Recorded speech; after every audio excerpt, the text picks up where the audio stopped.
Hello friends, कहानियाँ किस्से channel में आपका स्वागत है। आज की कहानी है अटूट बंधन भाग 2। तो चलिए शुरू करते हैं। फ्रेंड्स, पिछले भाग में हमने पढ़ा था कि सुबह से दोपहर होते होते राजन कुछ सामान्य हो चला था, लेकिन वो सुमेधा के ज़्यादा निकट नहीं आया था। वैसे भी आने जाने वालों का तांता लगा था। शाम को ही सुमेधा के परिवार वाले उसे लेने आ गए। एक दिन सुमेधा अपने घर रहने वाली थी, फिर वापस आकर दोनों सिंगापुर जाने वाले थे हनीमून के लिए। तो चलिए फ्रेंड्स, अब आगे शुरू करते हैं। राजन अकेला अपने कमरे में था। वो सुबह और रात की घटनाओं के बारे में ही सोच रहा था। सुमेधा को राजन ने पहले भी गुनगुनाते हुए सुना था। राशि और सुमेधा की आवाज़ में बड़ा फर्क था और शैली में भी।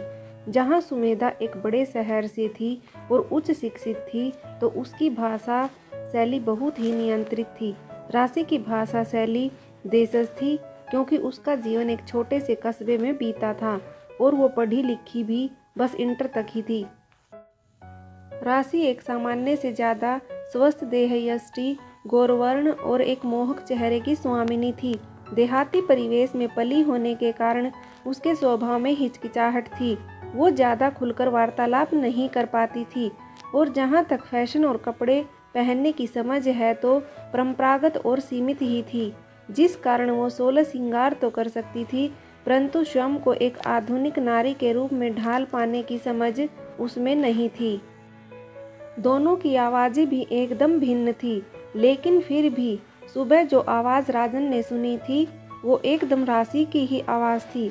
राशि की मौत के बाद 1 वर्ष तक राजन को कभी ये एहसास नहीं हुआ कि राशि कभी उसकी ज़िंदगी में भी थी, बल्कि शादी के बाद जैसे ही उसके जीवन में सुमेधा आई, तभी से राजन के लिए राशि महत्वहीन हो गई थी। राशि के जीवित रहते भी कभी राजन को उसकी उपस्थिति अपनी ज़िंदगी में महसूस नहीं होती थी। शादी के 1 वर्ष बाद से ही राशि राजन के परिवार के लिए एक बोझ बन गई थी। राजन पुनः अपनी अतीत की यादों में खो गया जब उसके रिश्ते की बात राशि से चल रही थी। राशि के पिता ने सुरेश को भरोसा दिया कि राशि उनकी अकेली लड़की है और वो उसके लिए राजन जैसा ही सज्जन लड़का तलाश रहे थे। सुरेश भी उत्साहित था कि उसके सीए पुत्र के कारण एक अमीर परिवार में उसकी रिश्तेदारी हो रही है। सुरेश के सामने बस एक ही समस्या थी कि उसका 1 कमरे का घर है। वैसे उस प्लाट का आकार तो पर्याप्त था, लेकिन उसमें निर्माण को काफ़ी पैसा चाहिए था। राशि के पिता ने सुरेश को विश्वास में लेते हुए कहा, सुरेश जी, मेरी एक लड़की है, बहुत सोच रखा है उसके लिए। मुझसे आप दावत से अलग 50 लाख नगद ले लो और उसका क्या करना है आप खुद देख लेना, लेकिन शादी जल्द ही करनी पड़ेगी। मेरे बेटे का रिश्ता पक्का हो चुका है, उन्हें बस इसलिए रोक रखा है कि पहले बेटी की शादी करूंगा। सुरेश के दिमाग में सारे समीकरण घूम गए थे। उसने कृतज्ञता प्रकट करते हुए राशि के पिता से कहा, ये तो जी आपकी महानता है, मेरे पास तो जी बस मेरी औलाद ही है संपत्ति के नाम पर। आप कहाँ और हम कहाँ। समस्या ये ही है जी कि इस 1 कमरे में कैसे बहू को ब्याह कर लाऊं। राशि के पिता ने अब थोड़ा खोल कर सारा समीकरण समझाया। देखो जी, राशि का 50 लाख राजन का ही है। 2-3 महीने में मकान खड़ा हो जाता है।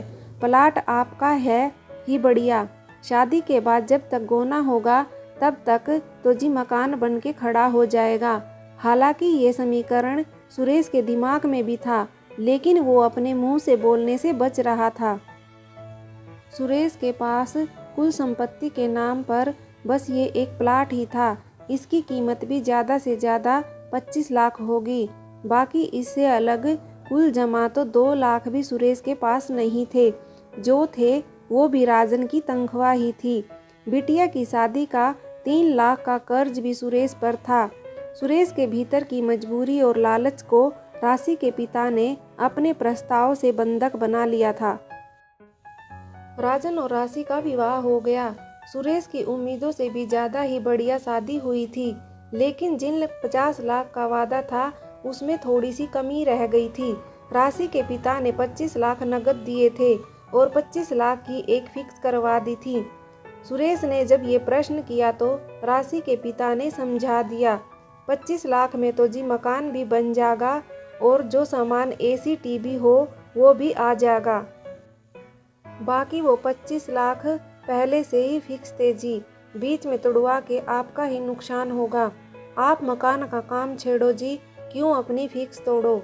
जो कुछ कमी बेसी रह जाएगी तो हम हैं जी। अब राजन थारा ही ना, मारा भी बेटा है जी। सुरेश को भी ये बात सही लगी। वैसे भी राशि के पिता ने वो 25 लाख की फिक्स सुरेश को सौंप दी थी।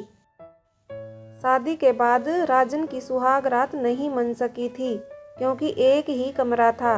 राजन, जिसने ब्लू फिल्म भी ढंग से नहीं देखी थी, उसके लिए एक बड़ी सजा के समान था। राशि अपने घर गई और पूरे 3 महीने बाद गौना होकर वापस आई, जब तक मकान बन चुका था।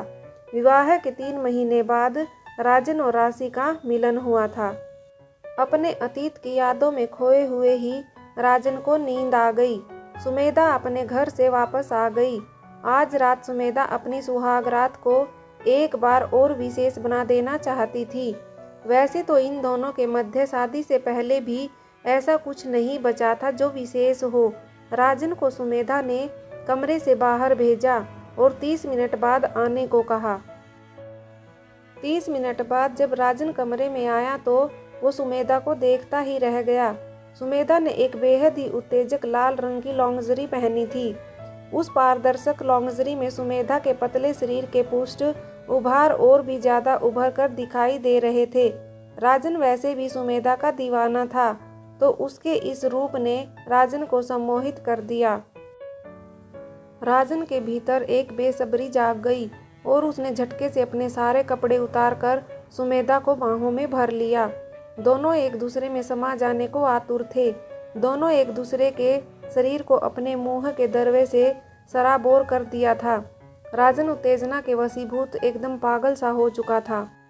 इस सब में राजन का बाजू सुमेधा की गर्दन पर आ गया और उसका दबाव इतना ज़्यादा हो गया था कि सुमेधा का दम घुटने लगा। राजन सुमेधा के कानों को चूम रहा था और अपनी परिणय यात्रा को तीव्रता से आगे बढ़ा रहा था। सुमेधा ने अपनी घुटी सी आवाज़ में राजन से कहा, मार कई दम लोगे क्या? मेरा गला दबा दिया तब नहीं तो। ये शब्द राजन के कानों में बिजली की तरह कौंध गए। वो ही आवाज़, वो ही शब्द, वो ही भाषा शैली। उसने झटके से ऊपर उठते हुए देखा तो कमरे के नाइट बल्ब की हल्की नीली रोशनी में उसे अपने आगोश में राशि दिखाई दी। वो झटके से पीछे हट गया। उसके मुंह से एक भयाक्रांत आवाज निकली, राशि। आज फिर सुमेधा के सपनों पर प्रहार हो गया था। सुमेधा जल उठी थी। वो लगभग चीखते हुए बोली, तुम पागल हो चुके हो, अपना इलाज करवाओ, समझे? राजन एकदम से यथार्थ में वापस आया था। उसने सुमेधा के आगे हाथ जोड़ने की मुद्रा में कहा, प्लीज चिल्लाओ मत सुमो, मम्मी पापा जाग जाएंगे। सुमेधा एकदम से शांत हो गई और गुस्से में बोली, तुम क्या बक रहे हो, वो भी तो देखो। सुमेधा आज कुछ ज्यादा ही अभद्रता पर उतर गई थी। राजन ने सुमेधा से कहा, तुमने क्या बोला था? वो कुछ ऐसा, मार कई दम लोगे क्या? सुमेधा ने अपने माथे पर हाथ रखते हुए कहा, अभी यार, जब तुम मेरा गला दबाओगे तो कुछ तो कहूँगी ना, या फिर मर जाऊं? You are such a damn dump. Rajan ने गुस्से में कहा, मेरा हाथ तुम्हारे गले पर नहीं था और इतने देसी अंदाज में तुम बात नहीं करती। सुमेधा, तो मैं झूठ बोल रही हूँ क्या? मैं तुम्हारी तरह बेवकूफ़ नहीं, समझे? अगर तुमसे कुछ नहीं होता है या फिर आज भी तुम्हें उस गवार की ही याद आती है तो मुझसे शादी क्यों की? और किसी देसी अंदाज में नहीं बात की मैंने बस ये कहा, गला घुट रहा है, मार डालोगे क्या? राजन को अपनी गलती का एहसास हुआ तो उसने सुमेधा से याचना करते हुए उसको बाहों में भरने का प्रयास किया और कहा, sorry baby, forget it. But यार, तुम तो कभी इस अंदाज में बात ही नहीं करती, एकदम देसी। सुमेधा ने झटके से उसे अलग किया और बोली, भाड़ में जाओ यार तुम। सुमेधा की आंखें सजल हो गई थीं। राजन ने एक बार फिर उसके कंधे को छूने का प्रयास किया तो उसने एक झटके से अलग कर दिया। राजन भी एक तरफ को लेट गया। लेटते ही राजन पुनः अपने द्वंद्व में खो गया। राजन को ये ही लग रहा था कि उसका हाथ सुमेधा के गले पर नहीं था और सुमेधा की भाषा शैली बहुत ही सभ्य है, लेकिन वो अंदाज तो एकदम देहाती था, बिल्कुल राशि की तरह। राजन पूर्ण निश्चिंत था कि वो आवाज़ और वो शब्द सुमेधा के नहीं, वो तो राशि के ही थे। राजन एक बार फिर अतीत की यादों में खो गया। शादी के बाद राशि अपने मायके चली गई थी।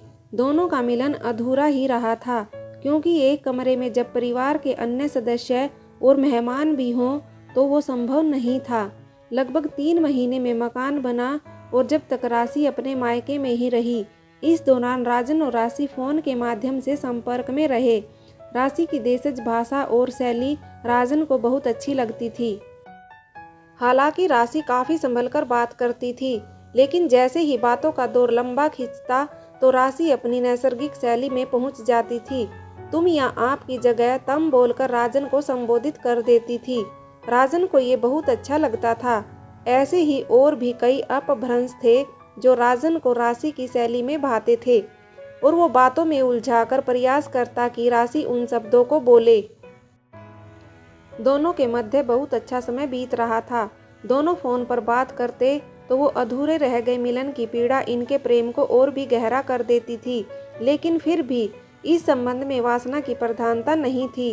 राजन अपनी यादों से वर्तमान में वापस आया तो सहसा ही उसके मस्तिष्क में एक प्रश्न आया कि क्या सुमेधा उन परिस्थितियों में उसे अपनाती जब उसके पास रहने को घर भी नहीं था। फ्रेंड्स, आगे की कहानी के लिए कहानी का भाग 3 देखें। अगर आपको कहानी अच्छी लगी तो लाइक करें, शेयर करें और कहानियाँ किस्से चैनल को सब्सक्राइब करें।